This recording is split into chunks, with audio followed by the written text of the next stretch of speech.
पुराने समय में हमारे देश में कहावत चलती थी। कहा जाता था किसी व्यक्ति से कि देखो देखो, एक कौवा तुम्हारा कान लेकर भागा जा रहा है। तो लोग वहाँ कौवा को पकड़ने की कोशिश करने लगते थे, कौवा को देखने लगते थे कि कहाँ मेरा कान लेकर गया। अपने कान की फिक्र उनको नहीं होती थी। बिल्कुल आज वही पुनः स्थिति हमारे देश में बनती जा रही है अफवाहों को लेकर, जैसे कि 4G और 5G के रेडिएशन से होने वाले नुकसान को लेकर कि उनसे पक्षियाँ मर रही हैं, उनसे लोगों की जान चली जाएगी। यह बिल्कुल कोरा अफवाह है। बिल्कुल उसी तरह से लोग जानकारी नहीं है कि रेडिएशन होता क्या है, क्या इससे सच में नुकसान होता है या कोई फ़ायदा भी होता है, लेकिन इसको अफवाह के तौर पर फैलाया जा रहा है। नमस्कार, मैं विकास कुमार सिंह आज इस अफवाह की पोल खोलूँगा और आपको बताऊंगा कि वास्तविक सच्चाई क्या है इस 4G और 5G को लेकर। इसके लिए आप हमारे वीडियो पर बने रहिएगा अंत तक।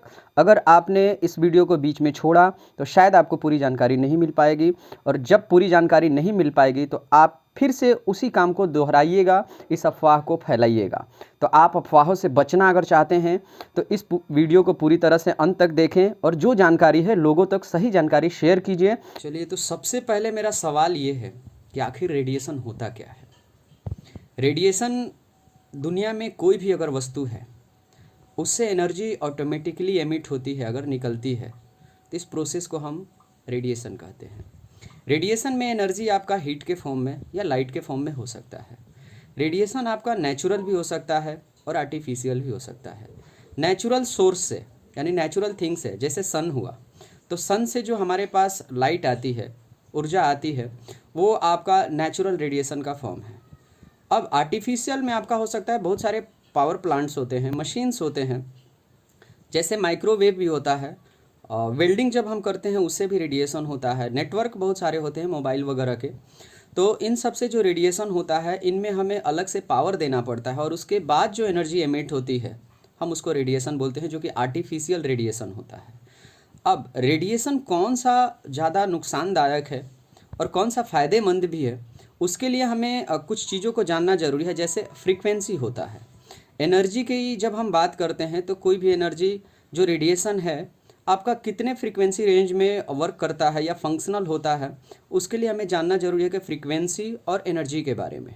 तो फ्रीक्वेंसी और एनर्जी एक दूसरे के डायरेक्टली प्रोपोर्शनल होता है। डायरेक्टली प्रोपोर्शनल का मतलब कि अगर जिसकी ज़्यादा फ्रीक्वेंसी का रेंज होगा उसके पास एनर्जी भी उतनी ही ज़्यादा होगी। अब इसको एक सीधे से भाषा में पहले समझते हैं। मान लीजिए किसी के पास अगर टेक्निकल नॉलेज नहीं है कि फ्रीक्वेंसी क्या है और एनर्जी क्या है, तो मैं आपको बोलता हूँ कि आप दो लोग एक साथ खड़े हो जाइए और सामने एक दीवार है।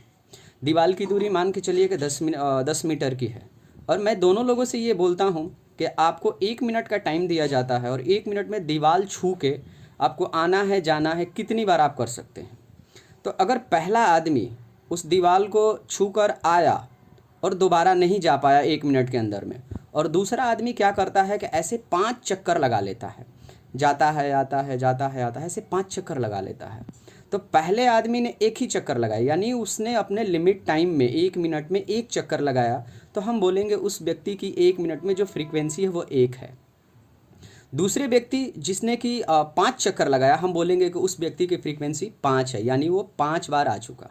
ठीक उसी तरह से अगर मैं बोलूं कि महीने में नॉर्मली संडे आने की फ्रीक्वेंसी क्या है, तो आपको पता है कि नॉर्मली 4 संडे आता है और कभी कभी 5 आता है, यानी संडे आने की फ्रीक्वेंसी या तो 4 होगी या तो 5 होगी। तो फ्रीक्वेंसी ये हुआ। दूसरी बात कि जैसे फ्रीक्वेंसी जिसकी ज़्यादा होगी, जैसे 1 मिनट में एक व्यक्ति 1 चक्कर लगाया और एक ने 5 चक्कर लगाया, तो अगर मैं आपसे पूछूं कि किसके पास एनर्जी ज़्यादा है, तो बिल्कुल स्वाभाविक सी बात है, जिसने ज़्यादा चक्कर लगाया उस समय में, उतने समय में उसके पास एनर्जी क्या होगी, ज़्यादा होगी। तो फिलहाल आपको इस तरह से समझना है कि जिस रेडिएशन की फ्रीक्वेंसी रेंज ज़्यादा होती है उसकी एनर्जी भी क्या होती है, काफ़ी ज़्यादा होती है। रेडिएशन के प्रभाव को समझने के लिए हम जितने भी तरह के रेडिएशन होते हैं उनको 2 भागों में बांट देते हैं। जिससे सबसे पहले जो कि होता है आयोनाइजिंग रेडिएशन और दूसरा होता है नॉन आयोनाइजिंग। आयोनाइजिंग रेडिएशन में जितने भी टाइप्स होते हैं उनकी फ्रीक्वेंसी काफ़ी ज़्यादा होती है और उनके पास एनर्जी भी बहुत ज़्यादा होती है, और बहुत ज़्यादा एनर्जी होने की वजह से अगर वो हमारे शरीर में प्रवेश करते हैं तो पूरी तरह से शरीर के अंदर चले जाते हैं, पेनिट्रेट करते हैं, और उनसे शरीर को काफ़ी नुकसान भी हो सकता है। हमारे अंदर की कोशिकाएं भी मर जाती हैं, सेल डेड हो सकते हैं, हमारा डीएनए भी उनसे डैमेज हो जाता है। अब मैं बात करूंगा, अगर आयोनाइजिंग में आप देखिए तो गामा किरणें होती हैं, एक्सरे किरणें होती हैं, अल्फ़ा बीटा होती हैं। तो उनके बारे में हमें ज़्यादा जानने की ज़रूरत नहीं है, लेकिन वो काफ़ी अधिक एनर्जी वाली होती हैं, अधिक ऊर्जा वाली होती हैं। अब बात करते हैं उनसे लगभग 1 लाख गुना कम एनर्जी वाले की, जो कि आ जाता है नॉन आयोनाइजिंग में, और वो होता है अल्ट्रा वायलेट रेस, यानी सूर्य की पराबैंगनी किरणें जो हम तक आती हैं। वो किरणें ना आयोनाइजिंग रेडिएशन से लाख गुना कम एनर्जी वाली होती हैं। अब इस लिस्ट में अगर आप देखिए, सूर्य से आने वाली किरणें हमें कितना नुकसान पहुंचाती है आप सबको पता है। अगर वो हमारे शरीर पर आती है तो वो हमारे शरीर के अंदर पेनिट्रेट नहीं करती है, यानी हमारे शरीर के अंदर नहीं जाती है। अगर सूर्य की किरण शरीर के अंदर चली जाती तो सोचिए, बाहर जिस तरह से तापमान आपका 40 डिग्री 50 डिग्री होता है, शरीर के अंदर का भी तापमान आपका 50 डिग्री हो जाता। अगर 50 डिग्री शरीर का तापमान हो जाता तो क्या आप जिंदा रह पाते? नहीं। थर्मामीटर का जो रेंज ही होता है 37 डिग्री सेल्सियस से लगभग 42 साढ़े 42 डिग्री तक होता है। आप उससे ज़्यादा शरीर के अंदर का तापमान हुआ तो आप मर जाओगे। तो सूर्य की जो किरणें हैं उनसे भी हमें इतना नुकसान नहीं होता। क्या है, तो सूर्य की किरणों से हम हीट होते हैं, थोड़ी सी गर्मी होती है, हमारा शरीर गर्म हो जाता है, थोड़ा सा जलन महसूस हो सकता है, या कभी कभी उनसे अगर हमें कोई नुकसान भी होता है तो आँखों को ज़्यादातर नुकसान होता है, उनमें किसी भी तरह की बीमारी लग सकती है। अब सूर्य की किरणों से कम एनर्जी वाली इंफ्रारेड किरणें होती हैं, उससे ही पहले आपकी विजिबल लाइट्स आती है। विजिबल लाइट्स मतलब जो भी कलर रंग हम देखते हैं, लाल हरा पीला जो भी होता है, ये विजिबल लाइट्स में आती हैं। उनसे भी अगर हमें नुकसान कोई होता है तो अधिक से अधिक नुकसान यही होता है, आँखों का नुकसान होता है। उसके बाद जो लिस्टिंग आती है उससे भी कम एनर्जी वाली, अगर आप एनर्जी की बात करें कितना कम, तो लगभग 100 गुना 1000 गुना कम इंफ्रारेड होता है। इंफ्रारेड अगर आपने देखा होगा, ये वेल्डिंग करते हुए दुकान पे बहुत जगह पर मशीनों से जो वेल्डिंग करते हैं, तो वेल्डिंग से भी आपका एक तरह का रेडिएशन होता है जिसमें कि इंफ्रारेड किरणें निकलती हैं। तो इंफ्रारेड किरणें जो होती हैं वो सूर्य की किरणों से भी कम नुकसानदायक होती है। अब बात आती है उसके बाद माइक्रोवेव की। तो माइक्रोवेव में आपने सुना होगा, माइक्रोवेव जो होता है ओवन होता है जिसमें हम खाना गर्म करते हैं, वो इंफ्रारेड से भी कम नुकसानदायक होता है क्योंकि उनकी एनर्जी, उनकी फ्रीक्वेंसी उससे भी कम होती है। अब हम असली टॉपिक पे आ गए हैं जिस पे हमें बात करना है। हमें बात करना है जो अंतिम है, सबसे नीचे लेवल की जो फ्रीक्वेंसी का रेंज होता है वो आपका होता है रेडियो फ्रीक्वेंसी का रेंज। अब इनके पास जो ऊर्जा होती है, इनके पास जो फ्रीक्वेंसी का रेंज होता है, वो अगर मैं बात करूं तो सूर्य के किरणों से लगभग 1 लाख गुना कम होता है, लगभग 10,000 गुना कम होता है। सबसे नीचे जो रेडिएशन के लिए रेंज होता है वो आपका 3 किलो हर्ट्ज से लेकर 300 गीगा हर्ट्ज तक होता है। दुनिया की जितनी भी सारे मोबाइल कंपनी, जितने भी नेटवर्क हैं, आप 1G ले लीजिए, 2G ले लीजिए, 3G 4G 5G, सब रेडियो फ्रीक्वेंसी के अंतर्गत ही आते हैं, यानी 3 किलो हर्ट्ज से लेकर 300 गीगा हर्ट्ज तक, यानी इनकी फ्रीक्वेंसी इससे ज़्यादा नहीं हो सकती। अब आपको इससे पहले मैं ये बता दूं कि जो 4G काम करता था लगभग 750 मेगा हर्ट्ज से लेकर 2500 मेगा हर्ट्ज से काम करता था, यानी आपका 5G का अगर आप देखिए तो आज के समय में 5G लगभग 4 या 5 गीगा हर्ट्ज से ज़्यादा पर वर्क नहीं करता है, लेकिन फिर भी बहुत सारे जो कमर्शियल यूज के लिए 5G यूज होता है वहाँ पर अधिक से अधिक या तो 26, 28 या 39 गीगा हर्ट्ज तक फ्रीक्वेंसी की रेंज होती है जिस पर 5G काम करता है। आप इसको सीधे शब्दों में ऐसे समझिए कि जो 5G काम कर रहा है वो 39 गीगा हर्ट्ज पे काम कर रहा है। इस रेडियो फ्रीक्वेंसी की, यानी हम चाहे तो नेटवर्किंग का, मोबाइल वगैरह के लिए फ्रीक्वेंसी बढ़ाकर कहाँ तक काम कर सकते हैं, तो 300 गीगा हर्ट्ज तक, लेकिन उतना तक काम नहीं करता है। 39-40 गीगा हर्ट्ज तक आपका वर्क करता है 5G। अब 300 गीगा हर्ट्ज तक भी जाता है तो वहाँ से भी अगर आप देखिए तो जो सूर्य की किरणें होती हैं जो हमारे पास आती हैं वो भी 10,000 गुना ज़्यादा एनर्जी वाली होती हैं।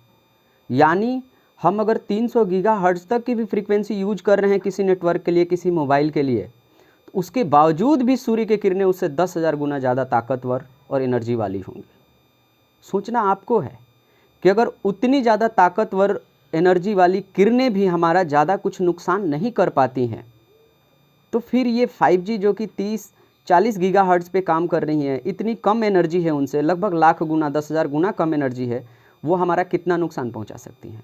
बिल्कुल नुकसान नहीं पहुंचाती है। अगर कुछ करती भी हैं तो अधिक से अधिक इस तरह के रेडिएशन से आपका हीट जनरेट होता है, थोड़ा सा हीट यानी थोड़ा सा गर्म लग सकता है या कभी कभी जलन महसूस हो सकता है, इससे ज़्यादा संभव नहीं है। इस तरह के रेडिएशन में आपका करंट भी इंड्यूस होता है, यानी कभी कभी विद्युत धारा भी आपको महसूस हो सकती है, लेकिन कोई आपका नुकसान नहीं होगा, कोई ऐसा प्रभाव नहीं पड़ेगा। मैंने आपको इतनी सारी अगर रेडिएशन के बारे में बताया तो एनर्जी का जो बैंड बताया, इतनी सारी जानकारी उसमें आई कि किसकी कितनी एनर्जी है, आप उस बेसिस के आधार पर, उस बेसिस पर, उसके लॉजिक के आधार पर आप देख सकते हैं। आप खुद सोचिए, ये अगर आपको फिर भी लगता है कि 5G से व्यक्ति मर सकता है या चिड़िया मर सकती हैं, तो ये वही बात हो गई कि किसी को आग में कुदा दो, जलते हुए पूरे भट्टे में कुदा दो तो उसको कुछ नहीं होता है, लेकिन अगरबत्ती की आग लगाए जो तो जल के राख हो जाता है। बिल्कुल वही बात है। अल्ट्रा वायलेट जो किरणें होती हैं वो बिल्कुल आग की भट्टी की तरह है समझिए, और उसके आगे जो 4G 5G से निकलने वाला रेडिएशन है, इनकी जो ऊर्जा होती है वो बिल्कुल अगरबत्ती की तरह है। दुनिया में लगभग पूरे विश्व ने, पर्यावरण विभाग ने कही है या WHO ने, हेल्थ विभाग ने कही है, 20 वर्षों से बहुत सारे उन्होंने इस पर सर्च किया है, रिसर्च किया है, लेकिन उसके बावजूद भी हमारे स्वास्थ्य को प्रभावित करने वाला ऐसा कोई रेडियो फ्रीक्वेंसी के अंतर्गत यानी 4G 5G के अंदर कोई ऐसा रेडिएशन नहीं मिला है जो कि हेल्थ को नुकसान पहुंचाए। तो अभी तक मैंने जितनी भी सारी बातें कही, अगर आपने पूरी बातें ध्यान से सुनी तो आपको बिल्कुल समझ में आया होगा कि 4G और 5G के टेस्टिंग से कोई दिक्कत नहीं है। और अगर भारत में आप देखिए तो 5G की टेस्टिंग मात्र अभी एयरटेल भारती ने किया है, बाकी कंपनियों को तो 5G की टेस्टिंग के लिए अभी मौका मिला है। बहुत सारे देशों में 5G पूरी तरह से फुली फंक्शनल भी हो गया, जो कि मैंने आपको इसके पिछले वीडियो में बताया था। तो अगर आपको मेरा वीडियो समझ में आया और पसंद आया तो आप इसे अधिक से अधिक लोगों तक शेयर करें, ताकि लोगों के पास सही जानकारी पहुंचे और वो अफवाह ना फैलाएं कि 4G 5G से नुकसान होता है। ऐसी कोई बात नहीं है। मैंने आपको ऊर्जा के स्तर पर, फ्रीक्वेंसी रेंज के स्तर पर सारी चीज़ें बता दी हैं कि अगर सूर्य की किरणें हमें नुकसान नहीं पहुंचा सकती हैं तो उनसे लाख गुना कम एनर्जी वाली ये 5G से निकलने वाली रेडिएशन कैसे नुकसान पहुंचा सकती है। धन्यवाद।